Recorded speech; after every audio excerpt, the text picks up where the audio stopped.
Bakanlık Komitetine ekskursiyaya Varvara Topal adına gimnaziyasının 1. klasın öğrencilerini Irina Vlach daha çiçek ayında teklif ettiydi. O zaman o bu klasta geçirilen açık urukta bulunduydu. Başkan nişanladı bu klasın öğrencileri pek isleyebilirler Gagavuz dilini, hem şükür etti bu iş için uşakların öğrencilerini. Ben onlarla tanıştım April'de. Geldim onların okuluna ve baktım onların oru Gagavuz dilinde geçiyor. O zaman çok sevindim. Açan sen görüyorsun bizim uşakları, açan sen işitiyorsun bizim uşakları da işitiyorsun nasıl güzel anlatırlar, nasıl güzel şiirleri anlatırlar, anlarsın.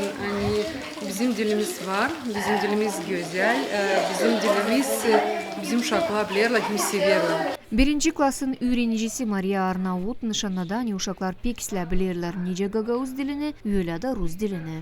Uşaklar konuşurlar ana dilinde, hem çok güzel konuşur onlar Rus dilinde.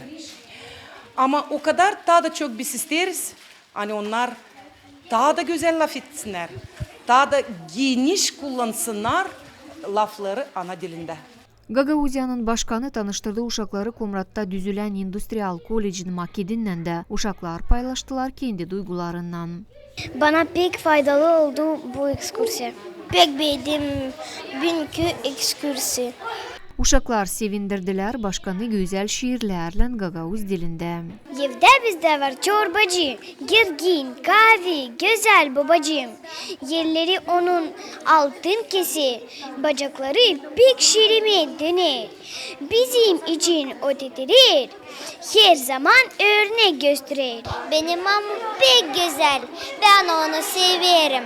O verir bana sevgi, ben onu beğenirim. Benim mamam pek isler, ben onu sağlarım. O verir bana akıl, ben onu öperim. Ana dilim, sensiz ben soluksuz gibi. Gece, gündüz sen aklımda, Gagavuz'un şu kanında.